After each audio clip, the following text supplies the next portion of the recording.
자, 우리 말씀을 듣기 전에 우리 옆 사람하고 인사하겠습니다. 우리 집사님, 장로님, 권사님, 이유 없이 말씀에 은혜 받읍시다. 자, 다시 한번 우리 앞뒤로 인사하겠습니다. 이유 없이 말씀에 은혜 받읍시다. 오늘 우리 마태복음 26장 우리 6절에서 13절 말씀을 가지고 참된 헌신의 기회다 라는 제목으로 말씀을 전하겠습니다. 저는 오늘 말씀을 이렇게 쭉 보면서 하나님은 우리 교회를 말씀대로 인도해 가신다. 왜 어떻게 말씀대로 인도해 가시느냐? 그러면 최근에 우리 교회가 지금 2학기 서밋스쿨을 시작을 하고 또 우리 내년에 우리 어린이집을 위해서 우리가 지금 집중기도를 하고 있잖아요. 이럴 때 제가 본문을 꺼내서 설교한 게 아니고 마태복음을 계속 강해해 나가는 중에 이번 주간에 옥합을 깨트리는 한 여인이 나와요. 저는 이걸 보면서 하나님은 어떻게 우리 인생을, 우리 교회를 말씀대로 인도해 가신다. 참 너무 감사하다. 여러분, 오늘 이 말씀을 들으면서 정말 그렇구나, 이 말씀이 나에게 정말 우연히 들리는 게 아니고 하나님께서 나에게 축복의 기회를 주시기 위해서 또 말씀을 주시는 거구나. 이걸 가슴속에 품고 어떤 줄보다도 더 많이 은혜 받는 그러한 여러분들이 됐으면 좋겠습니다. 그래서 우리 2021년도에는 여러분들의 하는 모든 일들이 다 응답의 현장의 주역이 되기를 바랍니다. 그러기 위해서 우리 참된 헌신의 기회를 붙잡고 나의 삶 속에 날마다 말씀이 편집 설계에 디자인되어져서 서밋들의 리더가 되어지는 축복 속으로 들어가기를 바라고요. 그래서 영적 통신만의 파수꾼이 되고 그 다음에 여러분들은 어떻게 하든지 시공간 초월의 응답을 받기 위해서 여러분 치유의 빈 곳을 보는 여러분 영적 의사가 되기를 바라고 또 참된 헌신의 기회를 통해서 서밋을 살리는 그러한 영적 대사가 되어져서 정말 하나님 앞에 절대 제자, 절대 믿음, 절대 헌신의 언약을 붙잡고 우리 코로나 시대에 참된 헌신의 주역들이 되기를 주님의 이름으로 축원을 드립니다. 저는 인생을 살면서 신앙생활을 하면서 목회를 하면서요, 항상 저 인생에 문제가 많든지 교회에 문제가 많을 때 하나님은 항상 문제보다도 저한테 축복을 100배, 1000배로 더 많이 줬어요. 왜냐? 우리 인생은 항상 여러분 두 가지의 역사가 공존을 합니다. 사단의 역사가 공존을 하고 성령의 역사가 공존을 합니다. 그래서 사단은 날마다 나에게 어떻게 역사하냐? 나를 미혹하게 만들어요. 그러나 여러분 성령의 역사는 어떤 역사냐? 날마다 내 삶 속에 오순절날이 임하도록 합니다. 오순절날이 임한다, 이 말은 무슨 말이냐? 그러면 성경 66권 안에 있는 모든 축복을 나에게 주시는 것이 바로 여러분 성령의 역사입니다. 여러분 혹시 여러분이 고난받는다고 생각하십니까? 여러분 실패했다고 생각하십니까?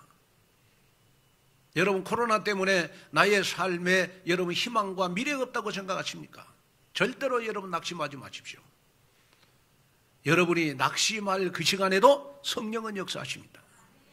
여러분이 문제 있다고 생각할 그 시간에 하나님은 여러분들과 함께 일하시고 여러분이 정말 미래가 막막할 그 시간에 하나님은 여러분들을 성령으로 인도해 가십니다.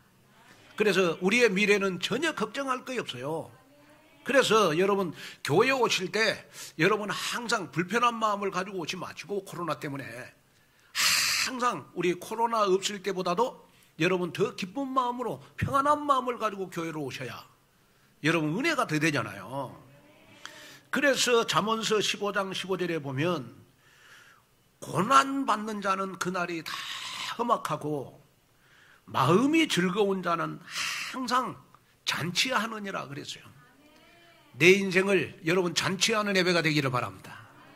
그래서 정말 오늘 이 예배를 통하여 여러분 마음의 즐거움이 넘치는 여러분 그러한 예배가 됐으면 좋겠다. 그래서 여러분 좀 어깨도 펴시고 여러분 얼굴에 좀 기쁨도 있기를 바라고 정말 여러분들 마음속에 여러분 평안함이 넘치는 여러분 귀한 여러분 예배가 됐으면 좋겠다. 자, 여러분 하나님께서 오늘 우리에게 말씀을 주시는 것은 여러분 다른 사람에게 말씀을 주시는 게 아니고 하나님이 나에게 말씀을 주시는 것입니다. 나에게 말씀을 주시는 거예요. 그래서 오늘 여러분 강단에서 선포되는 이 말씀은 하나님이 목사님을 통하여 나에게 주시는 말씀이다. 그래서 여러분이 정말 은혜를 받고 아멘을 하면 한 줄만 나에게 성취되는 게 아니고 하나님의 말씀은 천대까지 여러분들에게 성취가 된다. 이런 믿음으로 여러분 말씀을 듣는 데 집중하는 여러분 그런 시간 되기를 바랍니다. 자, 오늘 제목이 우리 참된 헌신의 기회인데 여러분 기회를 잘 붙잡는 여러분이 됐으면 좋겠습니다. 여러분 기회라고 하는 말은 뭐냐? 그러면 라틴어에 보니까 오포루트라고 하는 말입니다. 오포루트. 이 말은 무슨 말이냐 그러면 현대적인 선착장이 만들어지기 전에는요 배들이 항구에 가까운 곳에서 대기하고 있다가 밀물이 되면 배를 항구에 댈 수가 있었다고 합니다. 그런데 한번 이 기회를 놓치면 다시 밀물이 올 때까지 기다려야 했다는 것이죠. 그러면 여러분 예정되어 있는 모든 스케줄이 다 여러분 물거품이 되고 마는 것입니다. 이처럼 기회는 여러분 절대로 우리를 기다려주지 않는다는 거예요. 주의 일이 나에게 주어졌을 때 믿음으로 시작하면 반드시 이 기회는 나에게 축복이 된다는 것입니다.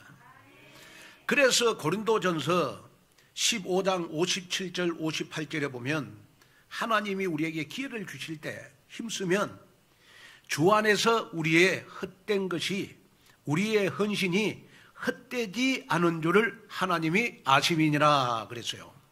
이 말은 무슨 말이냐 그러면 하나님이 나에게 주신 기회는 여러분 축복의 기회이기 때문에 하나님이 내게 주신 기회를 여러분 편집 설계 디자인하는 여러분이 됐으면 좋겠습니다.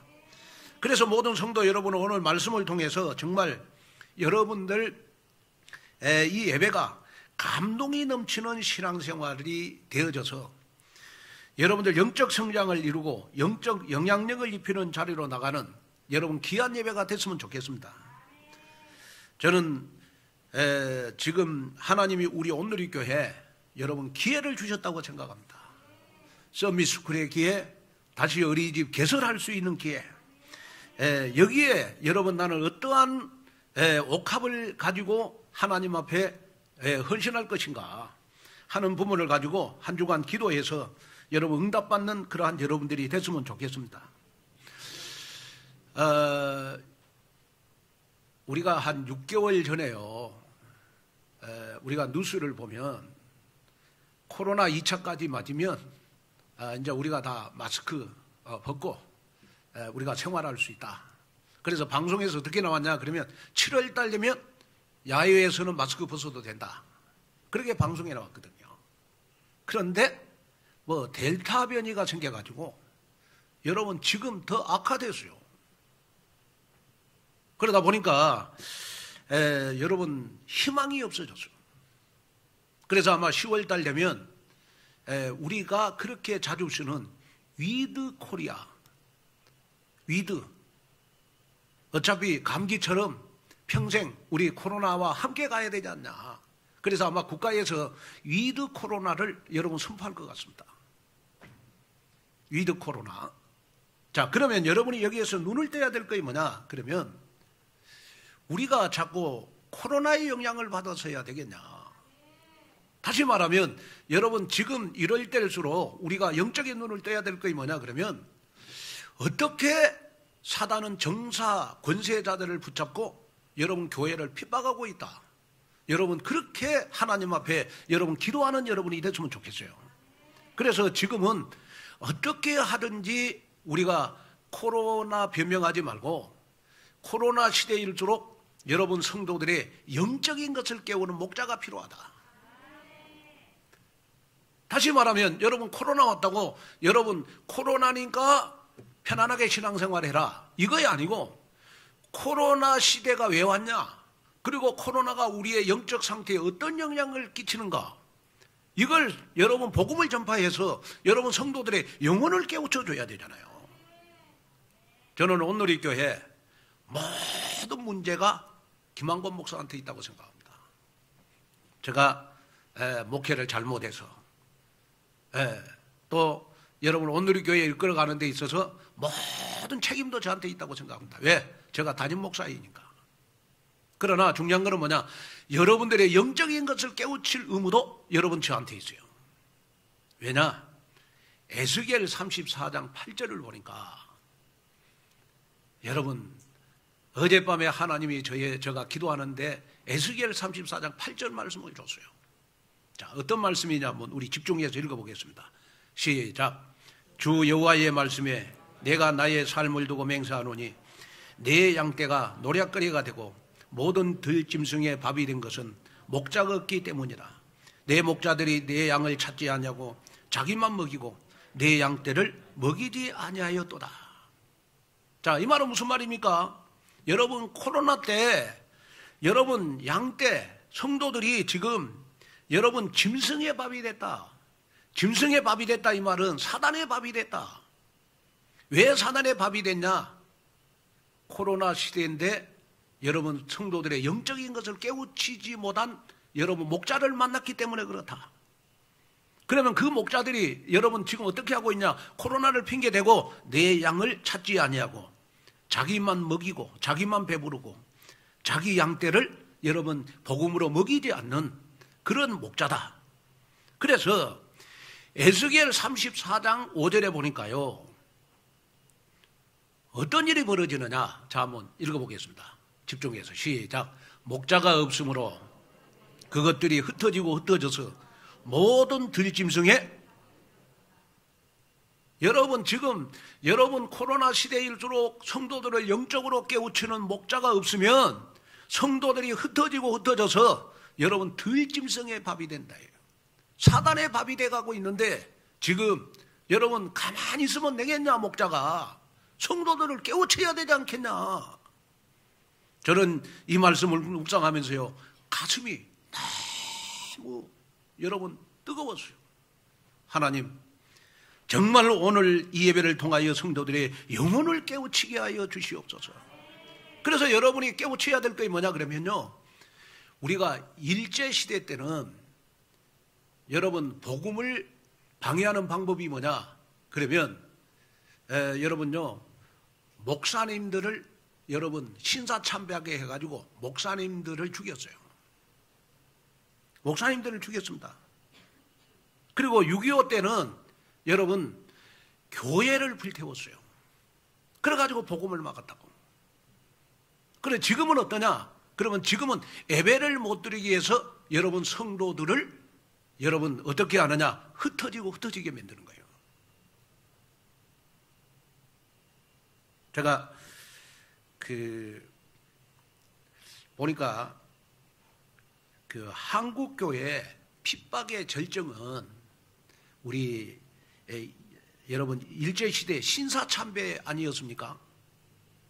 그래서 일제는 한국인들을요 강제 증용을 하고 노역장으로 끌고 가서 여러분 신사참배를 하도록 강요를 했어요.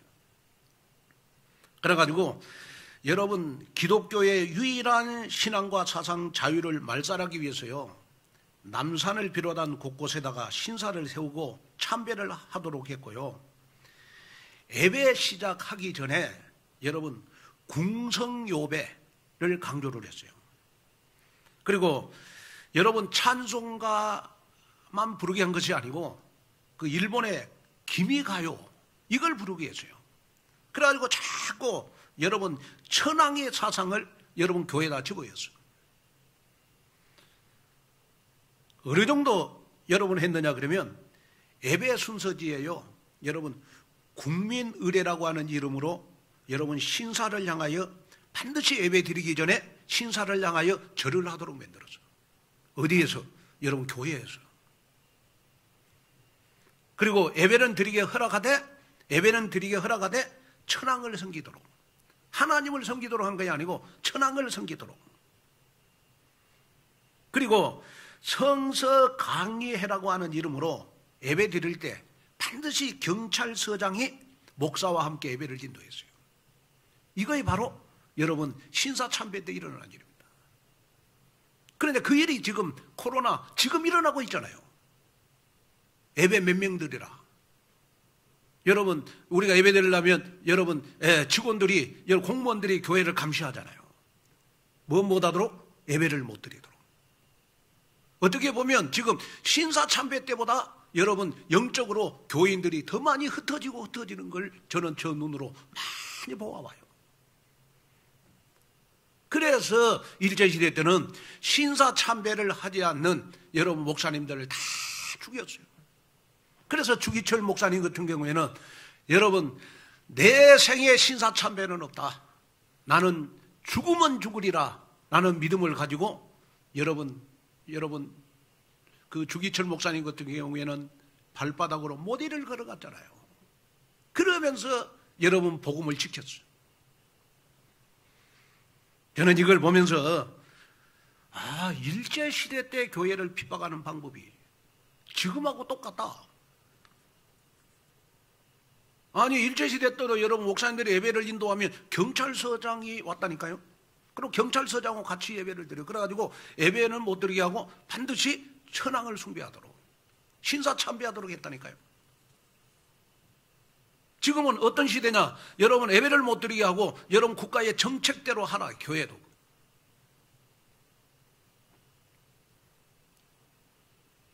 여기에서 우리가 깨어나야 될 거 있어요. 뭐냐? 일제시대 때보다 어떻게 보면 지금이 여러분 영적으로 보면 교회를 더 핍박할 때라고 생각합니다. 일제시대 때는 여러분 신사참배를 해도 여러분 흩어져서 성도들이 복음을 사랑하는 마음이 있었어. 예배 드리려고 하는 순교의 마음이 있었어요. 근데 지금 성도들 자체가 여러분 예배를 드리려고 하는 순교의 마음이 없어. 코로나 영향을 받아.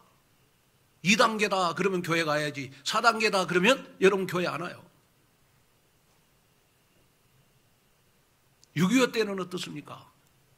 6.25 때는 공산당들이요 복음을 막는 방법이 6.25 때는 교회를 불태웠어요.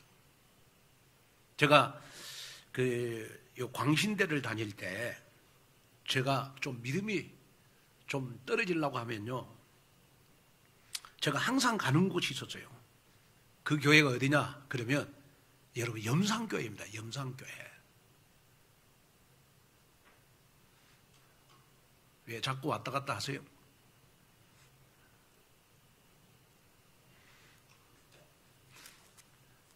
염산교회. 예. 그러면 이 염산교회는 어디에 있느냐? 그러면 여러분 전라남도 영광군 염산리에 있어요. 그런데 이 염산교회는요 유진벨 선교사님이 여러분 1908년에 여러분 설립한 교회예요. 그런데 이 염산교회는 여러분 신앙을 목숨보다 중하게 여긴 77인의 순교자의 신앙이 깃든 한국 기독교 대표적인 최고의 순교 성지예요. 6.25 전쟁 때 여러분 공산당들이요 그 염광교회에 와가지고 교회를 불태우고 교인들을 어떻게 순교했느냐 그러면요 바닷가 수문 통해서 돌멩이를 달아가지고 수장시켰고 여러분 죽창으로 몽둥이로 칼로 찌르고 때려서 죽이는 참상이 여러분 벌어졌는데 그때 담임 목사였던 김방호 목사를 비롯해서 교인 3분의 2 77명이 그 당시에 순교를 했어요. 그래가지고 제가 그 염산교회를 가면 정신이 벌떡 터져요. 그러면서 내가 거기서 하나님 앞에 기도했던 것이 뭐냐? 하나님 정말 시대에 어떠한 핍박이 와도 나는 복음을 지키기를 원합니다. 하나님 앞에 신학교 다닐 때 여러분 기도했던 것이 떠올랐어. 어젯밤에 기도하다가. 그러면서 여러분 중요한 거는 뭐냐? 그렇게 공산당들이 6.25 전쟁 때 여러분 교회를 불태워도 그 당시에는 성도들이 여러분 믿음을 지키는 성도들이 있었다니까요. 어떤 성도들? 죽으면 죽는다고요. 나는 죽음보다 복음을 선택하겠다 하는 성도들이 여러분 한국에 쫙 깔렸어요. 그런 교인들 때문에 여러분 우리나라가 여러분 폭발적으로 기독교가 부흥되는 역사가 일어났어요. 그런데 지금은 코로나라고 하는 이 핑계 때문에 여러분 과연 일제시대처럼 6.25처럼 여러분 죽으면 죽으리라 라는 믿음을 가지고 여러분 예배를 지키는 교인들이 얼마나 있겠냐. 만약에 공산당들이 여러분 교회를 불태우고 여러분 우리 목사님들을 죽이고 여러분들 순교하라 그러면 여러분 순교를 선택할 교인들이 얼마나 있겠냐. 하나님은 지금 여러분들과 순교하라고 하지 않아요. 하나님은 지금은 여러분 교회를 핍박하는 것이 교회를 불태우지 않아요.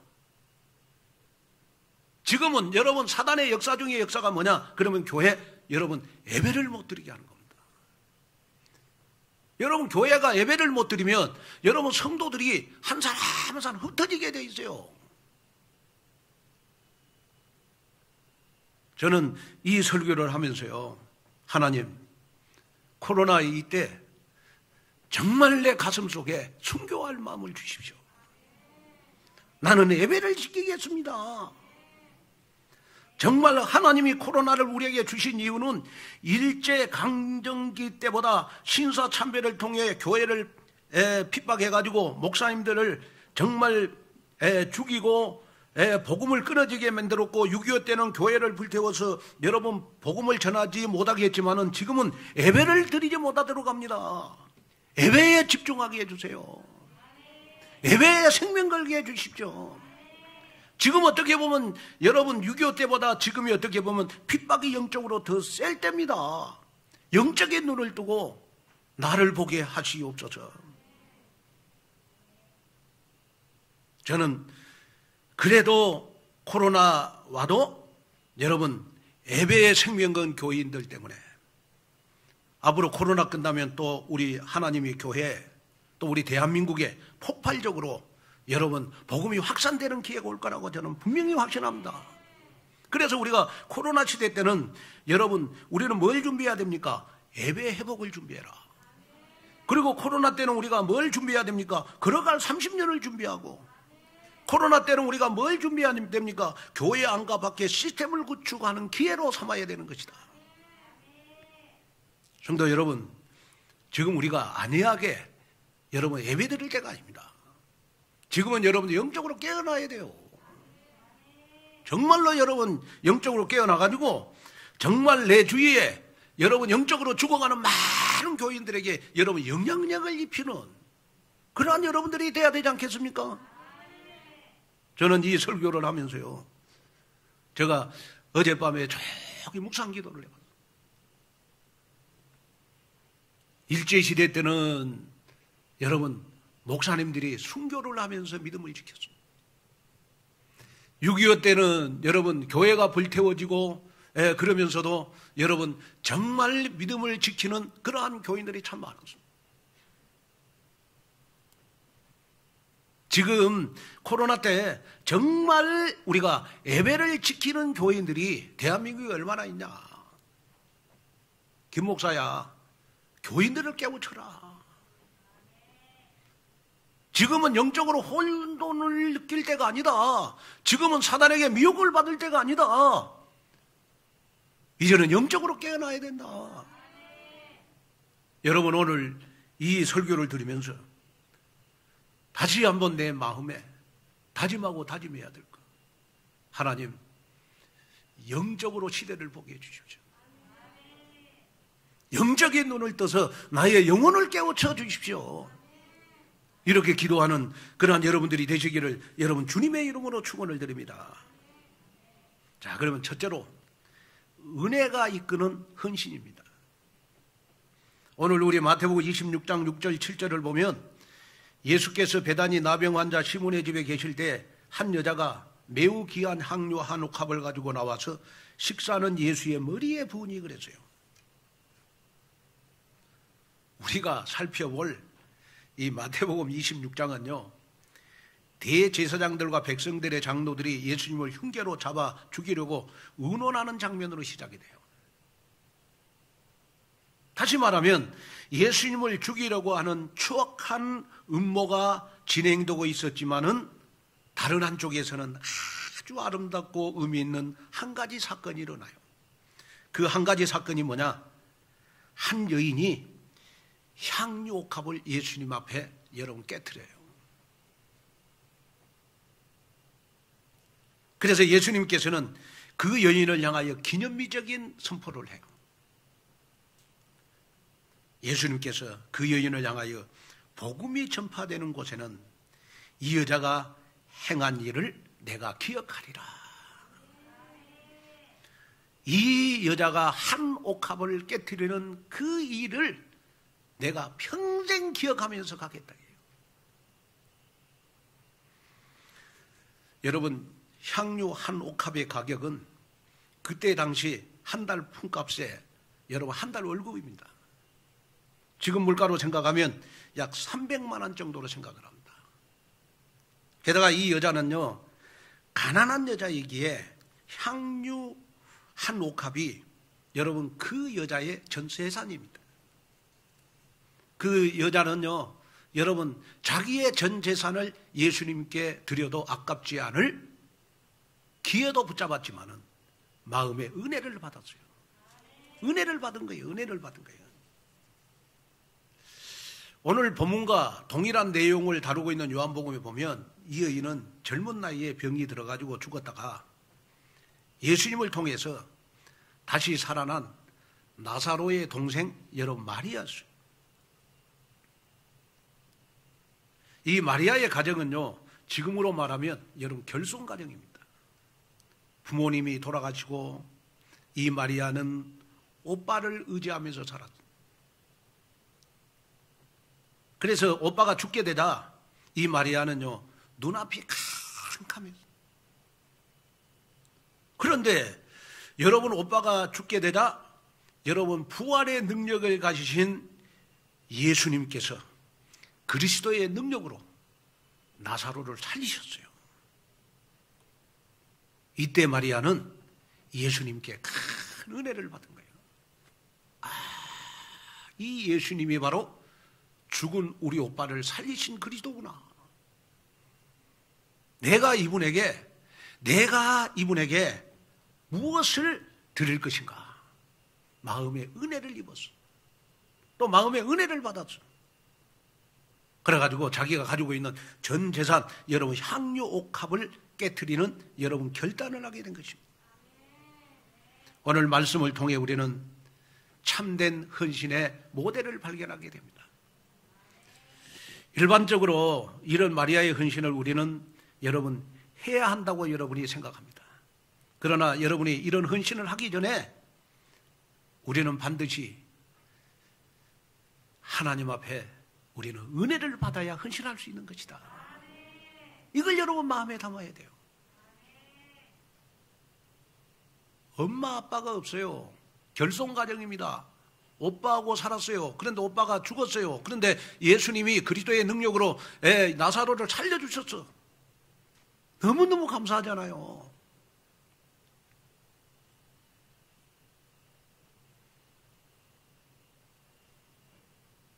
저는 이 마리아를 보면서 이 마리아의 헌신의 출발점이 뭔가? 그게 바로 마리아는 은혜를 받은 사람이고 마리아는 여러분 감동 있는 신앙생활을 한 사람이다. 그래서 신앙생활은 은혜가 없고 감동이 없으면 여러분 신앙생활은 절대로 여러분 헌신을 못하게 되어 있어요. 돈이 많다고 헌신하는 것도 아닙니다. 은혜를 받아야 돼요. 은혜를. 다 무너져가는 내 인생, 나는 그리스도로 살아났구나. 죄와 저주와 지옥 속에 여러분 나는 살아갈 수밖에 없는데 그리스도께서 나를 구원해 주셨구나. 너무 감사하구나. 그래서 이 여인이 한 옥합을 딱 깨트리니까 예수님께서 이 여인을 향하여 하시는 말씀 마태복음 26장 10절의 말씀을 해주고 있어요. 우리 마태복음 26장 10절을 한번 읽겠습니다. 시작. 예수께서 하시고 그들에게 이르시되 너희가 어찌하여 이 자라를 괴롭게 하느냐. 그가 내게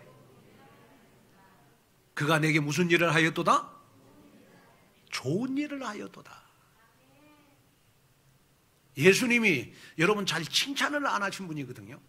그러면 예수님이 좋은 일을 했다고 하는 말은 아주 칭찬의 강도가 굉장히 높은 것입니다. 예수님은 잘 칭찬 안 하시거든요. 그런데 이 여인을, 한 옥합을 깨트리는 여인을 향하여 여러분 좋은 일을 하였도다. 이 말은 굉장히 큰 칭찬을 하신 거예요. 여기에 좋은 일을 하였다 이 말은 무슨 말이냐? 그러면 하나님이 주시는 기회를 잘 붙잡았다고 칭찬하신 내용이거든요. 마리아가 자신의 전부를 드리는 헌신을 하게 된 것은 전적으로 여러분 하나님의 은혜의 뿌리를 두고 있습니다. 즉 은혜가 있기는 여러분 헌신을 할 수 있었던 거예요. 여러분 오늘 이 말씀을 들으면서 나는 신앙생활을 하면서 하나님이 내게 헌신할 수 있는 기회를 주실 때 얼마나 하나님 앞에 헌신했는가 한번 여러분 생각 한번 해보십시오. 저는 오늘 앉아있는 우리 온누리교회 교회들은 여러분 그동안 많은 헌신을 해서 우리 교회가 여기까지 오게 된 거 아니겠습니까? 그런데 하나님께서 또 한 번 우리에게 헌신의 기회를 주십니다. 그 헌신의 기회가 바로 여러분 우리 어린이집을 개원을 해야 됩니다. 그러려면 여러분 인테리어 하려다 보니까 여러분 좀 돈이 많이 필요합니다.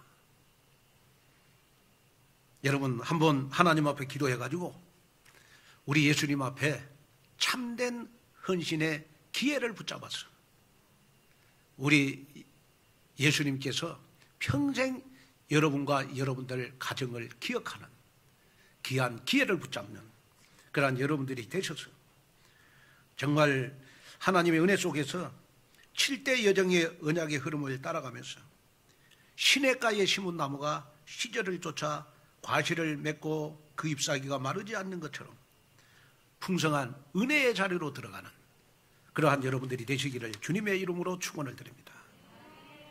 그 다음에 둘째, 하나님께서 기회를 주셔야만 헌신할 수 있는 것입니다. 자, 우리 마태복음 26장 11절에서 12절 우리 한번 집중해서 한번 읽어보겠습니다. 마태복음 26장 11절에 12절 시작.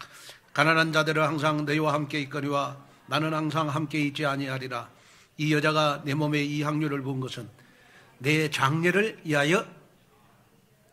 예수님께서는 마리아가 향유를 예수님 앞에 머리에 부은 사건에 대해서요 아주 중요한 영적 의미를 부여해 주고 있어요. 이 여자가 내 몸에 이 향유를 부은 것은 무엇을 위하여 함이니라? 무엇을 위하여 함이니라? 장례를 위하여 함이니라. 여기에 장례는 예수님의 십자가의 죽으심을 말하는 것입니다. 다시 말하면 이 마리아가 여러분 예수님 앞에 한 옥합을 깨서 예수님 앞에 드리는 것은 복음을 위해서 한 것이다.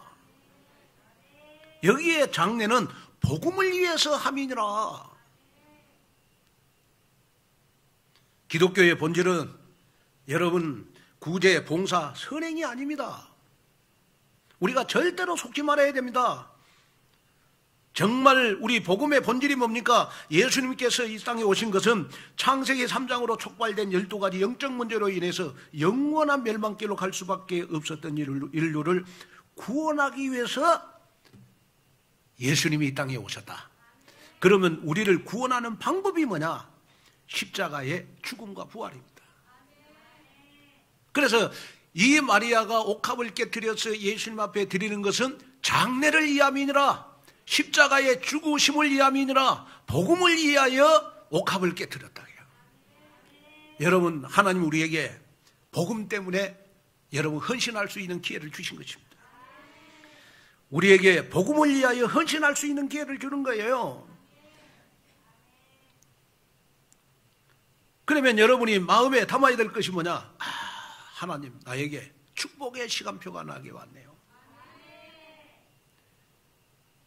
그래서 이 여인은 며칠이면 예수님께서 십자가를 지시하면 했는데, 마리아가 행한 헌신의 행위는 예수님의 십자가 죽음을 미리 준비하는 복음적인 의미가 담겨져 있다는 것. 특별히 마리아가 지금 향료를 붓지 않았다면 부을 수 있는 기회는 이제 영원히 없어지는 거예요. 그래서 마리아는 자신에게 한 번 온 기회를 통해서 헌신함으로 예수님의 장례를 기념하는, 복음을 기념하는 아름다운 일을 하게 된 것입니다. 우리의 삶도 마찬가지입니다. 우리가 하나님 앞에 헌신하는 것은 내가 하고 싶다고 되는 것이 아닙니다. 하나님께서 기회를 주셔야 되고, 하나님이 은혜를 주셔야 되고, 하나님이 나에게 감동을 주셔야 되는 것입니다. 이 속에 주역이 되는 여러분이 될 때 응답의 주역이 바로 여러분들이 되지 않겠냐 싶습니다. 그래서 여러분의 헌신을 통해서 역대상 4장 10절 야베스가 기도했던 응답이 여러분들에게 넘쳐났으면 좋을 것 같습니다. 자, 우리 야베스의 기도를 한번 읽으면서 우리 응답을 받아볼까요? 다 같이요, 시작. 하나님께 아뢰어 가로되 원컨대 주께서 내게 복의 복을 다하사 나의 지경을 넓히시고 주의 손으로 나를 도우사 나로 환난을 벗어나 근심이 없게 하옵소서 하였더니 하나님이 그 구하는 것을, 자, 이번에 하나님 우리에게 헌신의 기회를 주신 것은 여러분 우리의 지경을 넓혀 주실 기회고, 여러분들이 하는 모든, 손으로 하는 모든 일을 도와주실 기회고, 코로나로 인하여 환난을 벗어나 근심이 없게 하시고, 이번의 기회가 여러분들이 구하는 것을 다 허락받는, 응답받는 기회가 되기를 바랍니다. 그래서 오늘 우리 장로님들과 함께 우리 당회에서 결정을 했어요. 우리 9월 5일 날은 우리 어린이집을 위해서 전교인들이 한번 헌금하는 시간 한번 갖자. 오늘 당회에서 결정을 했습니다. 그래서 저는 한 주간 전부터요, 하루에 3번씩 30분씩 기도를 하면서 그 어린이집을 위해서 여러분 제가 기도하는데 굉장히 어린이집이 부담이 되는 거예요. 지금 상황이 코로나 시대고 교회도 경제적으로 어려운데 어린이집 어떻게 개선하냐. 인테리어 하려면 돈이 많이 필요한데, 그럴 때 제가 아침에 자고 일어나서 운동을 가는데, 아니 서울숲 체험 이 학습장을요 중량구청에서 여러분 공사를 하고 있는 거예요. 그래가지고 서울숲 체험장을 여러분 과학적으로 아주 설계를 해가지고 지금 공사를 하고 있어요. 그걸 보면서 제가 확신이 딱 들었어요. 아, 서울숲 체험장이 공사하는 것이 바로 우리 어린이집을 위해서 공사하는 거구나. 왜? 서울숲 체험장은 우리 어린이집하고 붙었잖아요. 우리가 볼 수 없으니까, 우리가 낙심할까 봐 하나님은 미리 응답을 보여주시는 거구나. 그래서 제가 마음속에 딱 담는 것이 뭐냐, 반드시 어린이집을 위해서 준비된 제자들이 있을 것이다. 이 믿음을 제가 마음속에 갖게 된 겁니다. 그러고 기도를 했는데, 기도하면서 계속 여러분 마태복음을 강의하다 보니까 오늘 계속 연결된 말씀이 뭐냐, 한 여인의 한 옥합이 나오는 거야. 아, 말씀대로 하나님이 우리 교회를 진행해 가시는 거구나. 이걸 보면서 제가 딱 믿음이 딱 저 마음속에 들었어요. 아멘. 그리고 있는데 또 오늘 우리 한 장로님이 우리 어린이집을 위해서 또한 500만 원 헌금해 주셨어요. 제가 마음에 딱 믿음이 딱 생기는 거예요. 렘넌트는 정말 하나님이 책임지는 거구나. 제가 이걸 또 마음속에 또 가졌어요. 우리가 조금만 힘을 모으면 여러분 정말 아마 우리가 내년에는 평일날도 그렇고 주말에도 그렇고 우리가 정말 우리 교회 렘넌트들이 바글바글하는 그러한 교회가 되지 않겠냐 싶습니다.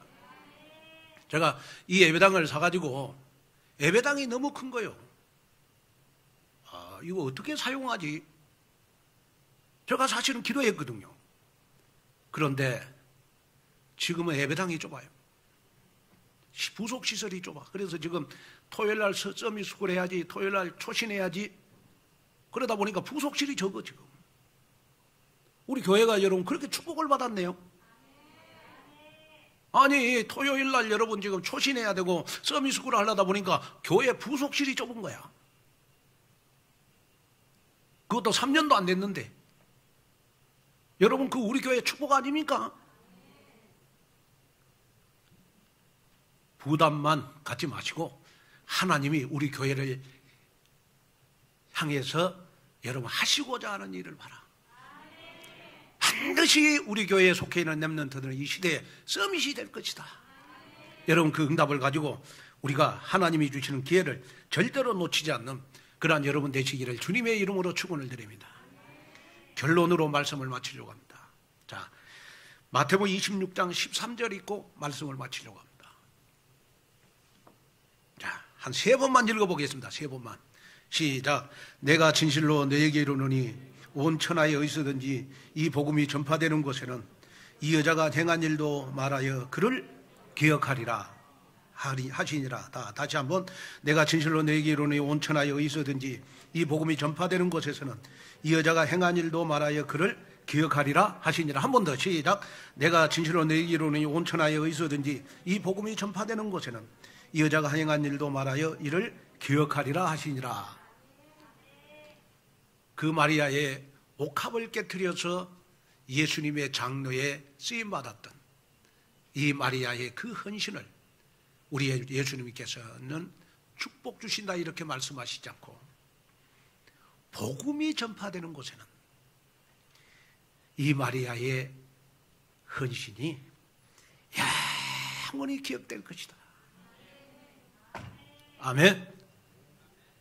자, 우리 온누리 교회가 여러분 저는 그렇게 생각합니다. 여러분 나라도 없어지고 관공서도 다 없어질지라도 우리 온누리 교회는 영원히 남아서 세계복음한다. 저는 그 믿음이 있거든요.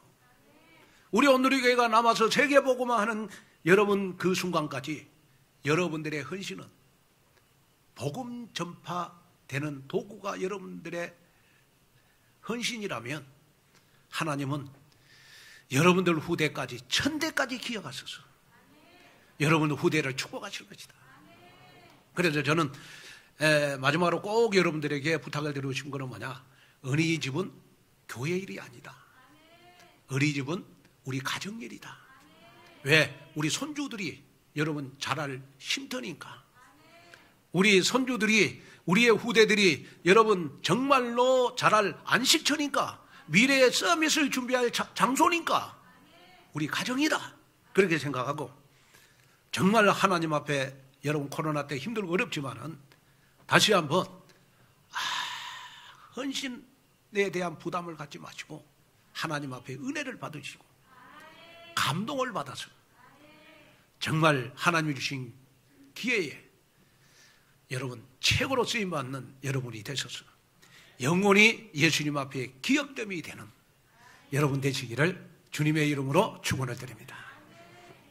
하나님의 귀한 은혜와 하나님의 귀한 축복을 감사합니다. 오늘도 귀한 말씀을 주심을 감사합니다. 하나님께서 주신 기회, 헌신할 수 있는 기회를 주심을 감사합니다. 헌신해야 되겠다 마음을 먼저 갖지 말게 하시고 내가 먼저 은혜를 받게 하시고 하나님이 주시는 감동을 주시옵소서. 정말 하나님 지금은 일제시대보다도 6.25 때보다도 더 성도들이 흩어진 시대입니다. 이럴수록 하나님 나만이라도 정말 예배를 지키게 하여 주옵소서. 예배를 지키게 하여 주옵소서. 예수님의 이름으로 간절히 기도하옵나이다.